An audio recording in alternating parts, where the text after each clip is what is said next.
Hi, welcome back. You're now listening to SmartBug on Tap, a weekly podcast offering quick, bite-sized inbound marketing tips that you can put to use in your business right away.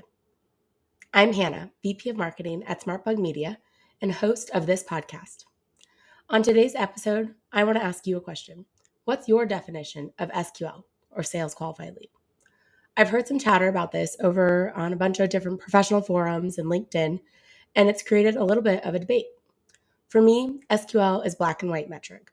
It's a count of sales initial calls, or some may have known this as a discovery call. There's a lot of other definitions out there, some of which I do have my opinion on, and others are pretty solid. Let's dive in.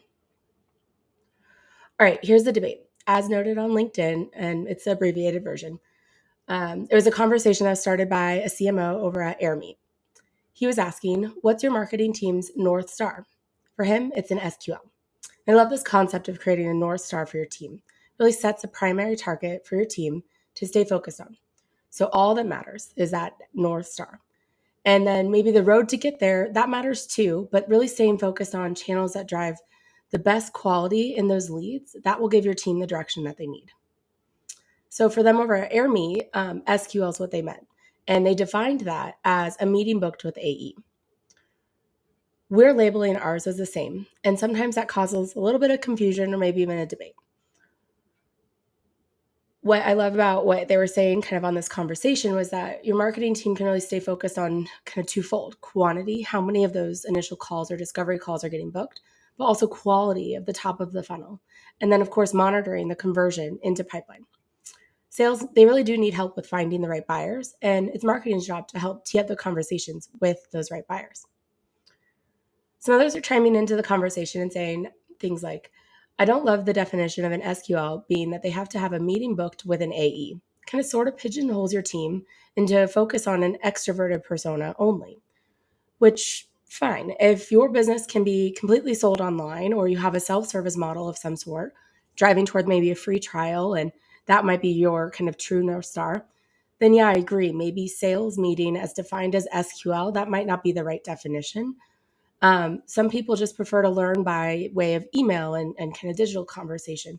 And that's how they want to learn about your product or service, because they're just uncomfortable talking to a salesperson.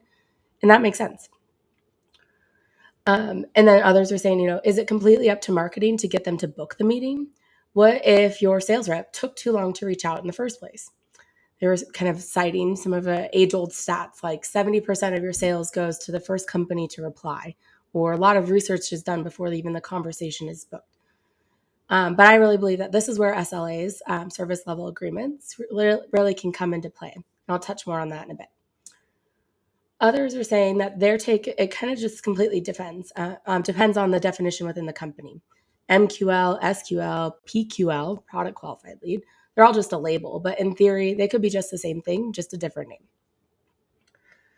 I really love Databox's contribution to this conversation too, because their CEO, he had mentioned, we have 3 ways for prospects and customers to come to us for help. Either they're talking to them through chat, of course, requesting a free trial or free services, which tends to lead to a meeting or consultation, or they're just booking a meeting directly with the sales team. But ultimately, their North Star becomes meetings or number of meetings booked as well. Because this works because either during the chat conversation or during that kind of support of free trial, everything is getting funneled in towards the meetings that are getting booked.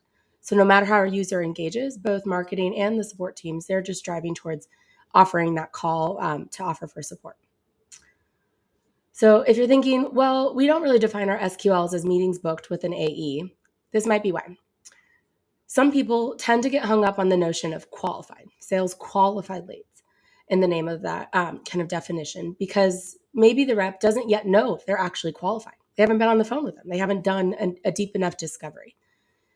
And they may look like those leads are qualified on paper, but it's really only after the initial call that they learn whether or not they meet kind of the minimum requirements to enter into your sales cycle.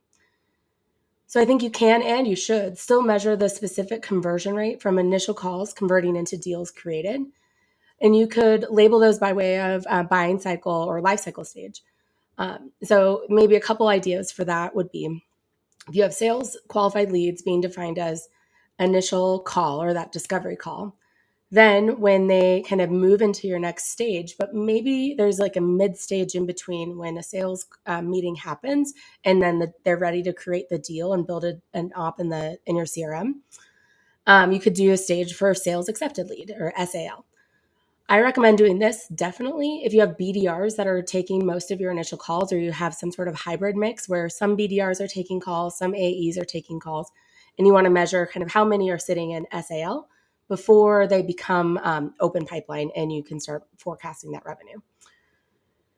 That's also a really good way to measure the quality of BD to AE handoff. The other way is just by way of opportunity stage. And this kind of makes sense for us because, ops and opportunities are synonymous with when a deal gets created. So again, it's a black and white measure. I can say in there in SQL, that means the meeting, that's how many meetings we took. And then as soon as deals are created, that's how many deals we got. And so we can look at, date entered for each of those stages to see how long it took from one to the next. But we know exactly what the conversion rate is from an SQL to a deal. You can also really kind of start to measure your call outcomes, and that might be another piece that you're looking for in terms of not only quality of the conversation and if they were a qualified conversation, but also just the productivity of your team. And if they're all kind of sitting and it's scheduled, you'll know like what's coming through. But if they were completed calls, maybe they were canceled, no shows, rescheduled. There's lots of different kind of call outcomes that you can be measuring. And that can help you looking at it from kind of a week, a month, a quarter basis. Really, and the outcome can vary depending on a number of different factors.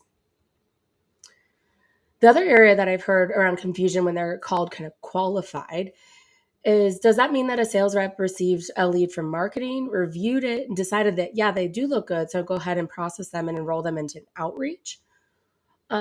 And I don't really think that there's a necessary stage to even label those, because in theory, a lead that the sales team decides looks good for marketing should really not be sitting in their inbox for too long. And this is where an SLA is really important. You need to have those service level agreements in place to measure how long is a rep kind of receiving that lead, whether they're an MQL or maybe more of a hot lead that came in from contact us. But you need to kind of set up some expectations of how long they should be sitting, and you should be reaching out. It's that person that chimed in on LinkedIn and said, well, sometimes it's the fastest company to respond. They're the ones that are going to get the opportunity. They're absolutely right. And that's exactly why you need to have SLAs. So we have some expectations on our side where if we have someone that's coming to our website and using live chat, we're getting back to them in under 30 seconds to respond during business hours. If they fill out one of our contact us forms requesting to speak to our sales team, it needs to happen within an hour during business hours. Content, webinar leads, we give a full business day to follow up, because those are maybe a little more high volume for us. And then event leads, we're starting to set expectations that if you're at a physical event and you went to that event, you should be following up at the end of the day or by the end of the conference, and really kind of making sure that you're being relevant and timely with your follow-up. So instead, we take all of our marketing generated leads coming in from events and webinars, content, blog subscriptions, podcast subscribers, etc. We score them. And high scoring leads, those become MQLs. That's the stage that happens before SQLs. And our true North Star is aligned with our sales team. How many meetings do we get booked in SQL? But in order for us to help with generating SQLs and teeing up those meetings, we have a lot of other leads coming in, and we want to make sure that they know who to chase after and who to try to book into meetings. And that's where MQLs get routed to our AEs. We can measure also how many of those are open or not touched MQLs, and they're just sitting in the CRM and for how long. But that's where you can kind of set expectations with your sales team by channel, make sure that we're following kind of the best practices to really align on lead management, lead flow, and ownership. It's kind of a constant place for improvement and process refinement. But ultimately, when we're measuring the outcomes of actual meaningful business metrics, the number of initial calls that the sales team takes versus our activities and kind of a short-term impact, we're more effective as an organization. So just one other kind of food for thought. I don't want you to measure kind of a pure count of SQLs in meeting set. I always layer on the value of those SQLs. We have some meetings that happen with our sales team where they are talking about kind of multiple services. And you could, from a product standpoint, maybe they're going to have a bunch of add-ons or upsell opportunity. That one discovery call, if you can unpack all of that, is going to be far more valuable than the single maybe one single one-off service, or maybe it's not even a recurring opportunity or recurring revenue opportunity. And we put different weight and different value on that. So we get a peer count of how many meetings, but then one meeting might be worth kind of five to a degree if we talked about five different services that we're going to be able to offer. And often we're uncovering 2 to 5 services in total just in one conversation, that first meeting. So it's really important for us to not only kind of label what were all the different kind of, we call it anticipated business offerings, but you can, use whatever properties you have in your CRM that make the most sense. But, that one meeting in theory, again, could be worth 5. This is a really big motivator for our team because they want to have really solid discovery, really tighten up exactly what they're going to be digging into in that conversation. They're going to be understanding exactly the business needs. They know what questions to ask. We've even refined some of the pre-questionnaires that we send out before we send out to sales. That way they're really armed with being able to offer kind of the best experience and get the most credit for all the meetings that they're booking. Okay, that's all the time that I have for today. So about 10 minutes or so, we just unpacked a lot around how to define an SQL, or at least how I define an SQL. I hope that my advice can bring some clarity and direction to you and your marketing and sales teams. What other ideas or questions do you have in terms of optimizing your inbound marketing engine? I'd love to hear about them. You can reach me at marketing@smartbugmedia.com or at smartbugmedia. Thanks.